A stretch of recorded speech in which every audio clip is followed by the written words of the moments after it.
हिंदी में यूपीएससी की तैयारी से संबंधित प्रोग्राम्स को देखने के लिए सब्सक्राइब करें स्टडी IQ IAS हिंदी। नमस्कार, बहुत बहुत स्वागत है आप सभी का स्टडी IQ IAS हिंदी में। मेरा नाम है अतुल जैन। एक बहुत ही त्रासद, एक बहुत ही दुखद घटना सामने आ रही है बिहार से। बिहार के सारण और सीवान जिलों में जहरीली शराब का जो प्रकोप है, जहरीली शराब का जो एक त्रासदी भारत में कई जगह कई बार देखी जाती है, यह जहरीली शराब की एक त्रासदी बिहार के सारण और सीवान जिलों में एक बार फिर से हुई है। कुछ सारण और सीवान जिलों के कुछ ग्रामीण क्षेत्रों में जहरीली शराब पीने से अब तक, याद रखिएगा मैं अब तक कह रहा हूं क्योंकि जहरीली शराब पीने से होने वाली मौतों की संख्या आमतौर पर जो शुरुआत में होती है बाद में उससे कई गुना ज्यादा हो जाती है। हम आशा करते हैं कि ऐसा ना हो, लेकिन इसकी संभावना आमतौर पे काफी रहती है। तो अब तक जो है कुछ वेबसाइट्स पर 24 से 25 मौतें लिखी हुई हैं, लेकिन कुछ वेबसाइट्स पर, कुछ न्यूज वेबसाइट जो है वो 29 मौतों की अब तक पुष्टि कर रही हैं कि अब तक सारण और सीवान जिले के दोनों जिलों के कुछ ग्रामीण क्षेत्रों में जहरीली शराब पीने से तकरीबन 29 लोगों की मौत हो गई है।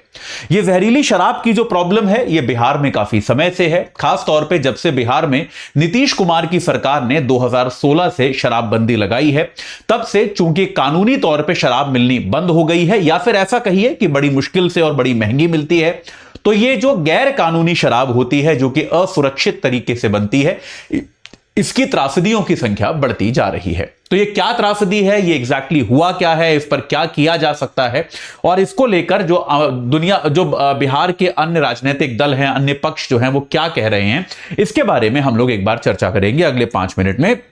लेकिन उसके पहले आपको बता दूं कि भाई स्टडी IQ IAS की अगर आपको 18 किताबों का सेट खरीदना है जो कि हिंदी भाषा में भी है, याद रखिएगा अगर आप ये 18 किताबें खरीद लेंगे तो आपको अन्य कोई पुस्तक खरीदने की कोई आवश्यकता नहीं पड़ेगी। तो आप AJ लाइव कोड लगा के हमारी वेबसाइट पे जाके, हमारी वेबसाइट या ऐप पे जाके ये पुस्तकें खरीद सकते हैं। AJ लाइव कोड लगा के आपको मैक्सिमम डिस्काउंट मिलेगा। ये भारत की सबसे ज्यादा अपडेटेड किताबें हैं, इनसे बेहतर पुस्तकें आपको नहीं मिलेंगी। आप आज ही इनको खरीद सकते हैं। इसके अलावा अगर आप NCERT खरीदना चाहते हैं तो NCERT पढ़ने को लेकर बड़ा सारा एक लोगों के दिमाग में डर होता है, तो मात्र 1625 रुपए में आप AJ लाइव कोड लगाकर जो 5 NCERT के मेन विषय हैं, हिस्ट्री, ज्योग्राफी, पॉलिटी, इकोनॉमिक्स और साइंस एंड टेक्नोलॉजी, इन पांचों की समरी खरीद सकते हैं। 5 किताबें हैं हमारी जिसमें NCERT का क्रक्स हमने विकसित किया है, हिंदी भाषा में उपलब्ध है। AJ लाइव कोड लगाकर आपको मिल जाएगा। तो जो भी आपको चाहिए हो वो AJ लाइव कोड लगाकर आप ले सकते हैं। चलिए तो अब एक बार समझने की कोशिश करते हैं कि यह पूरा मामला है क्या। देखिए, शराब जो है ये बात हम सभी मानते हैं कि एक अच्छी चीज नहीं है, एक खराब चीज है। शायद ही हम में से कोई ऐसा होगा जो ये कहेगा कि भाई शराब तो बहुत अच्छी चीज है और बहुत लाभदायक चीज है, ऐसा कोई नहीं कहेगा। तो लेकिन भारत में शराबबंदी एक ऐसी चीज है जिसका प्रयास जब भी किया गया है, अलग अलग समय पर अलग अलग राज्यों में इसका प्रयास किया गया है और आमतौर पर किसी भी राज्य में यह सफल रहा नहीं है। गुजरात को आप मान लीजिए, क्योंकि गुजरात महात्मा गांधी का जन्म स्थान है, तो वहां पर हमेशा से शराबबंदी रही है। उसके अलावा हरियाणा ने कई बार इसके साथ एक्सपेरिमेंट करने की कोशिश करी है, वो सफल नहीं रहा है। लेकिन 5 अप्रैल 2016 से अगर आप देखेंगे तो 5 अप्रैल 2016 से मुख्यमंत्री नीतीश कुमार ने क्या किया, बिहार में पूर्ण शराबबंदी कर दी। यानी कि बिहार राज्य में शराब का बनाना, शराब का बेचना पूरी तरह से प्रतिबंधित है। बिहार में शराब का सेवन करना अब एक अपराध है।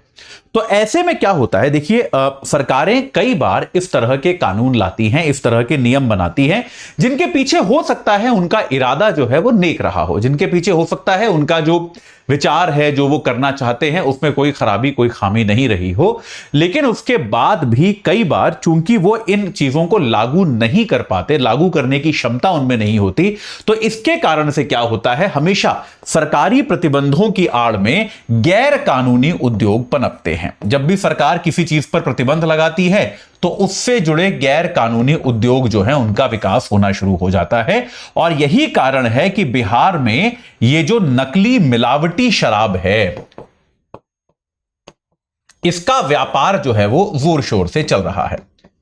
देखिए, आप में से भी बहुत लोग बिहार से होंगे और आप लोग इस बात को जानते होंगे, मेरे को कहने की आवश्यकता नहीं है कि बिहार में शराब का एक ब्लैक मार्केट भी है। ठीक है। ब्लैक मार्केट मतलब जो शराब आमतौर पे जिसका दाम मान लीजिए 500 रुपया है, वो आपको 1000 रुपए देकर बिहार में मिल जाती है।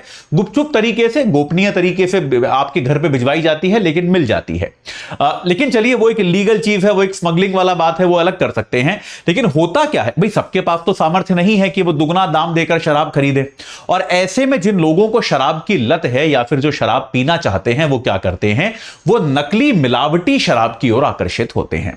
अब ये नकली मिलावटी शराब क्या होती है? देखिए, आमतौर पे जब आप कोई बड़ी कंपनी होती है, वो अपना प्लांट लगाती है, शराब बनाती है, तो शराब में मुख्य तत्व जो होता है, मुख्य अवयव जो होता है, वो इथाइल अल्कोहल होता है, जिसको एथेनॉल कहा जाता है। ठीक है। एथेनॉल बनाते समय अक्सर क्या होता है, उसके साथ में मेथेनॉल भी बन जाता है। ठीक है भाई, एथेनॉल, आप में से जो लोग केमिस्ट्री के विद्यार्थी रहे हैं, आप जानते हैं CH3CH2OH, ये आपका एथेनॉल होता है, और CH3OH ये आपका मेथेनॉल होता है। तो आप जब एथेनॉल बनाते हैं तो साथ में थोड़ा सा मेथेनॉल भी बन जाता है। तो बड़ी कंपनियां जो होती हैं, वो इस बात का ध्यान रखती हैं कि मेथेनॉल की मात्रा जो है वो एकदम नाम मात्र की हो, इसका वो ध्यान रखती हैं।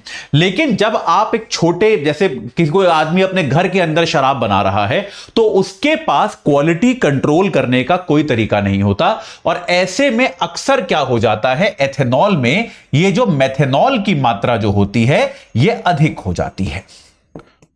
और अगर ये मेथेनॉल अधिक हो जाता है, तब ये जानलेवा हो सकता है। तो अब क्या हुआ है, सिवान और सारण जिलों में लोगों ने एक इस प्रकार का शराब खरीदा, और उस शराब को खरीदने के बाद उनको दिखना बंद हो गया।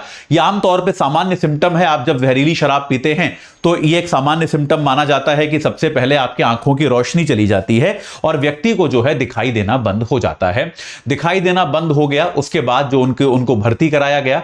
तो इस जहरीली शराब के प्रभाव से अब तक जो है कहा जा रहा है कि 29 मौतें अब तक हो चुकी हैं, और 100 से अधिक लोग अभी अस्पताल में हैं।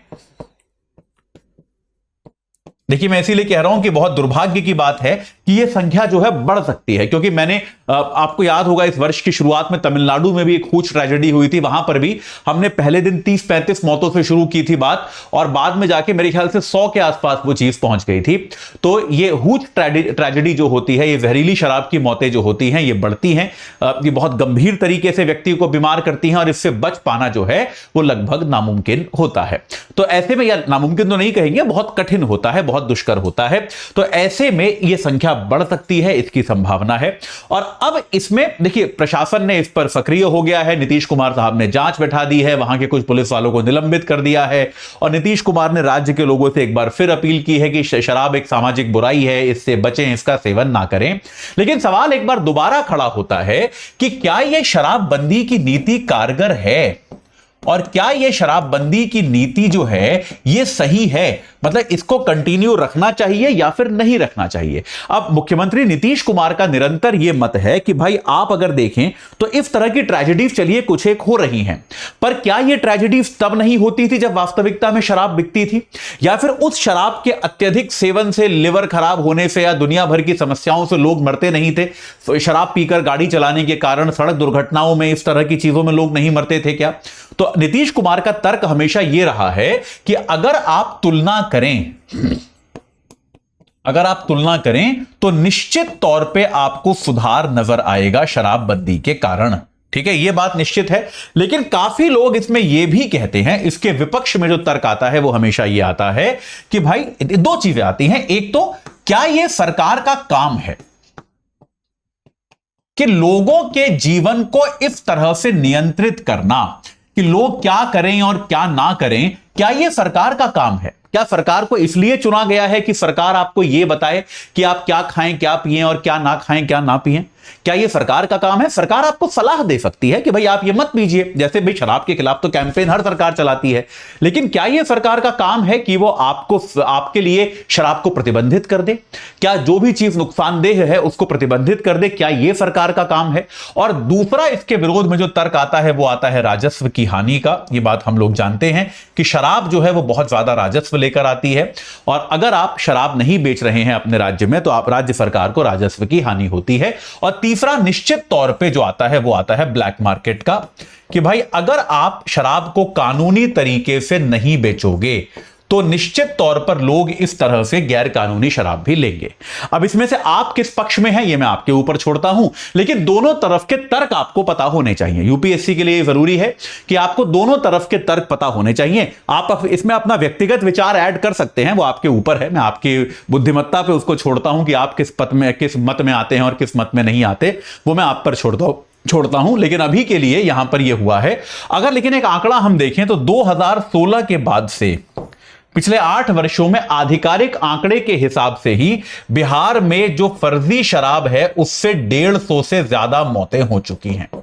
और अगर अनाधिकृत आंकड़ा देखा जाए तो ये नंबर इससे कहीं ज्यादा होगा, लेकिन आधिकारिक आंकड़ा भी ये कहता है कि 150 से ज्यादा मौतें बिहार में पिछले 8 साल में हो चुकी हैं, जो कि जहरीली शराब पीने के कारण हुई हैं। तो खैर, ये जहरीली शराब एक बहुत बड़ी कुरीति है, एक बहुत बड़ी समस्या है जिस पर सरकार को प्रतिबंध लगाना चाहिए। सरकारें जो है देशव्यापी इसके लिए प्रयास कर रही हैं अलग अलग राज्यों में, और मुझे इस बात का पूरा भरोसा है कि बिहार सरकार भी इसका प्रयास कर रही होगी। लेकिन एक जो शराबबंदी की नीति है उस पर भी एक बार खुले दिमाग से, खुले मन से चर्चा होनी चाहिए, यह बात भी जरूरी है। ठीक है, चलिए तो अभी के लिए इतना ही। जाते जाते आपको एक बार फिर से बता दूं कि भाई हमारे जो आप अगर देखेंगे हमारी पुस्तकें, एनसीईआरटी के लिए आपको 5 किताबें मिल जाएंगी, समरी वाली किताबें, पूरा सारी एनसीईआरटी इसके अंदर है, आपको कुछ और करने की जरूरत नहीं है। एजे लाइफ कोड लगाओगे 1625 में मिल जाएगी। और अगर आप जो याद रखिएगा हिंदी में भी है, यहां पे चित्र भले ही अंग्रेजी का है पर ये हिंदी में भी है। और अगर आप हमारी 18 पुस्तकें जो हैं वो खरीदना चाहते हैं तो एजे लाइफ कोड लगाकर आप उनको भी खरीद सकते हैं, कुछ 5,600 रुपए के आसपास की आपको मिल जाएंगी। और इस पर भी याद रखिएगा ये हिंदी में भी है, मैं आपको फिर से बता दूं, यहां पे चित्र भले ही अंग्रेजी का है, हिंदी में भी है, तो आप इनसे जुड़ सकते हैं और अपनी तैयारी को सही आकार प्रदान कर सकते हैं। इस चर्चा से जुड़ने के लिए आप सभी का बहुत बहुत धन्यवाद। हिंदी में यूपीएससी की तैयारी से संबंधित प्रोग्राम्स को देखने के लिए सब्सक्राइब करें स्टडी IQ IAS हिंदी।